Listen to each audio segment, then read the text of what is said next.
What's up, guys? Shane Starnes here with droidforums.net. You know me better as Droid Modder X, and today I'm going to show you guys a quick review of the Team Kang AOKP ROM for the Droid 4. This has been ported over to the Droid 4 by HashCode. He is the same developer that's responsible for the safestrap recovery. You guys would not have a viable method of getting to clockwork mod recovery on the Razor or the Droid 4 without safestrap. By HashCode, so we're very appreciative of that. So for the Droid 4 we have so far Cyanogen Mod and also AOKP. So AOKP is what I'm going to show you guys today. So without further ado, let's get started on AOKP. Okay.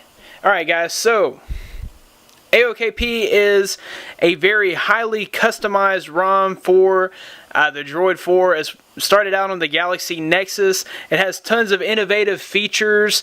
You guys see the fruity little live wallpaper that it comes with. It also comes with Nova Launcher. Of course, that is the launcher of choice for some developers, including Roman, the guy who developed this ROM in the beginning. It's a very quick, snappy launcher. You've got lots of features in Nova settings. You can change your desktop, you can change things about your drawer, things about your dock, the way that it behaves. You see that there's all kinds of settings here. Let's see, you can change your scroll effect. I have it on cube. That's what it comes with. That's really what I like here. I think there's also a way that you can take away the persistent search bar. Let's see, maybe that's in the other settings. So we'll move right along to the ROM Control. So you go to Settings and ROM Control. And this is where AOKP stands out above all the other ROMs. You just have this plethora of goodies that you can do with your ROM. So if you go into General UI, you have this 180 rotation, which allows you to rotate your phone upside down, which is really cool, especially for devices like the Galaxy Nexus, where you've got your power pin and your audio jack is on the bottom. I use that mostly on my Galaxy Nexus a lot.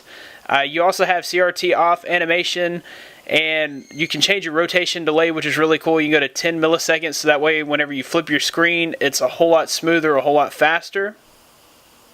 Navigation bar, you do have to enable this on the Droid 4. It's not there automatically because you do have the soft keys. I actually prefer having the capacitive buttons here because it looks kind of strange to have capacitive buttons and soft keys up top. But if you did enable those, you have navigation bar color. You can change the color of the soft keys that come up. You can also enable the buttons. So if you're familiar with Ice Cream Sandwich, it only comes with 3 buttons: home, back, and the task button. It does not come with search or menu. This is what we've all become accustomed to, the search button and the menu button. You can select those there as well. And we'll move on to the lock screen options. If you go to lock screen style, you can choose from either Octo, Quad, or Stock. I prefer Quad. And there's some other settings here: volume, wake, volume, music controls from the lock screen. You can enable fast torch, which I really like. So if I turn my screen off and now I hold my power button, it will give me my torch, which is really cool. I like that a lot. So now I have 4 target areas. I can actually go and change these apps. So like for my first app, I'll make that unlock. Second app, I will make that my phone. Third app, I'll make that my messaging. And the last app, I'll just make that my camera. So now when I turn off the phone, I have 4 targets here: camera, text messaging, phone, and unlock. So you can have up to 8, which is really cool. You can have your weather settings here. If you enable this, when you have your drop down menu, it'll give you like some weather statistics, and also from your lock screen you'll have some weather statistics there as well. Power menu options, I can choose to have my screenshot and also the torch toggle and the navigation bar toggle if you like. So that way whenever you press and hold the power button, now you have a screenshot option and a torch option as well, which is really cool because you can get to that torch really quick and easy. And turn it right back off.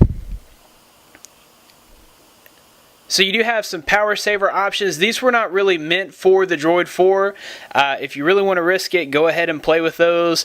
I'm not going to risk it. I've seen pretty good power consumption on this, so I'm really not worried about that power saver. LED options, you can actually change the color of your notification LED. So if you want to go with an ice cream sandwichy color, just select blue there. You can also change the pulse rate, which is pretty cool. In general, you can change your toggles and your phone drawer layout transparency, all changeable there. In your toggle settings, you can enable your toggles. These are what come down right there. So I like to enable the vibrate and the torch and the swagger toggle. That's actually the cool toggle that does nothing, but it looks neat.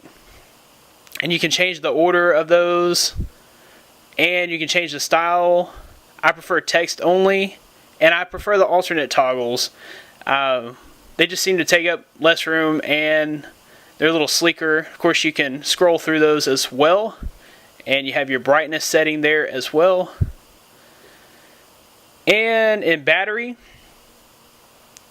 for the icon style, I prefer text only, and you can also change the color there as well. And in clock, I like the center clock. So if you go to clock style, you can go to center clock, and that puts it in the center, and you can change the color there as well. So see there, you've changed the color. All of this stuff is really easy to customize on the fly, which is really cool. Performance settings, you can actually increase your on this kernel it only goes up to 1200 megahertz, but you can underclock it there as well. And you can choose a governor. If you went with on demand, that would save some battery. If you went to performance, that's going to eat up some battery, but your phone's going to run a little quicker. And you can choose to set all that at boot. I would not suggest it. But there's all of your customizing options. There's a ton there. One thing about this ROM that you're going to notice is when you first boot into it, you're not going to have any data. So you have to go to More, Mobile Networks, Network Mode, and select GSM only. Then go back into network mode and select LTE CDMA. Now you're going to have your 4G connection. And then another thing that people were asking me about is, does the camera work? So we're going to test that out real quick and see if the camera works. 4G will pop up there in a second. I know that I told you it would. And as you see, it's already starting to come up there right now. So let's check out the camera real quick and see if it works. And let's take a picture. Okay, so it does work, and we can go to the gallery and see that it took that picture. So the camera works. Everything seems to work perfectly on this. If I go to the browser now, you'll see that I do have 4G internet connection. So we'll check out droidforums.net. Should load pretty quickly on 4G, right?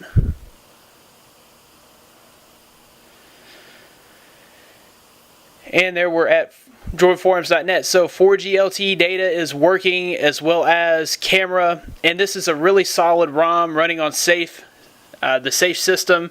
One thing that you will notice is this runs just like any other ROM. Just because it's on the safe system doesn't make any difference. It's going to run just like any other ROM, just as snappy, just as fast. You're not going to experience any lag whatsoever. I know that that's like a big misconception about safestrap ROMs. Is it laggy? Is it buggy because it's on a second system? No, this is just as if you were running a primary ROM, but you do have the ability to go back to your stock ROM really quickly and easily just by toggling into that. So guys, I would give you guys a quick tutorial on how to install it, but I've already done a tutorial on how to install ROMs for the Droid 4, so just check out the video below this one because I uploaded it already. So check out that on how to install this ROM, and hopefully I can get you guys a CyanogenMod 9 preview review up as well as soon as possible. Guys, be sure to check out droidforums.net for all the latest in Android news. Be sure to subscribe to this channel as we're going to keep it updated with Droid 4 news as well as other app reviews and other news. Be sure to give this video a big thumbs up and check out the Droid 4 section of Droid Forums. Lots of cool stuff coming from HashCode. Some stuff's coming down the pipe from Droid Theory, I'm sure. He's the creator of the Axiom ROM and all of that awesome stuff for the Galaxy Nexus. And I know that he's done some work on Bionic and Droid 3, so I'm sure the Droid 4 is coming along next. So be sure to check out the Droid 4 subforum in the forums, and I'll see you guys in the forums. Thanks for watching.